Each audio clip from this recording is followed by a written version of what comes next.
কি সুন্দর লাগছে তাই না? সমর্থকদের এই আবেগ আর ভালোবাসা নিজের চোখে দেখতে হলে অন্তত একবার এখানে আসতে হবে। আপনারা যদি এই জায়গায় আসতে চান তাহলে খুব সহজে আসতে পারবেন। রংপুর শাপলা চত্বর থেকে ঢাকা বাস স্ট্যান্ড, এরপর নজরুল চত্বর, তারপর গণেশপুর হয়ে এই সড়কে চলে আসলেই দেখতে পাবেন দুই দলের অসংখ্য পতাকা সারি সারি করে উঠছে।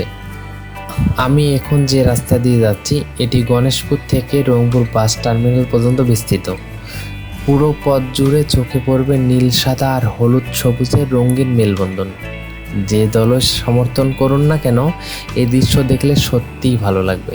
সবচেয়ে ভালো বিষয় হলো এখানে কেউ কারোর সঙ্গে প্রতিযোগিতা করতে নয়, বরং নিজের প্রিয় দলের প্রতি ভালোবাসা প্রকাশ করতেই পতাকাগুলো টাঙিয়েছেন। ফুটবল যে শুধু একটি খেলা নয়, এটি মানুষের আবেগ, ভালোবাসা আর আনন্দের একটি বড় মাধ্যম।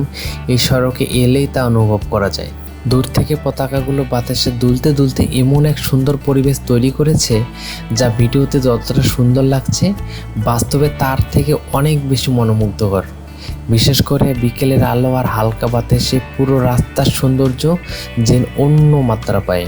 বিশ্বকাপ হোক, কোপা আমেরিকা হোক কিংবা অন্য কোনো বড় টুর্নামেন্ট, বাংলাদেশের মানুষ ফুটবলকে কতটা ভালোবাসে তার অন্যতম প্রমাণ এই পতাকাগুলো।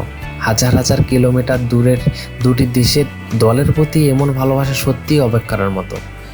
আপনি আর্জেন্টিনার সমর্থন হন কিংবা ব্রাজিলের, এই জায়গায় এলে বুঝতে পারবেন ফুটবল মানুষকে আনন্দ দেয়, একত্রিত করে এবং অসংখ্য স্মৃতি তৈরি করে।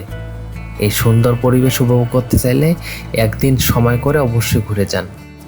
ভিডিওটি যদি ভালো লেগে থাকে তাহলে একটি লাইক দিয়ে আপনার মতামত কমেন্টে জানাতে ভুলবেন না।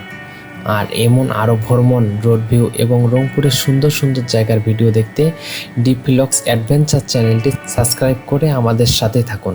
ধন্যবাদ।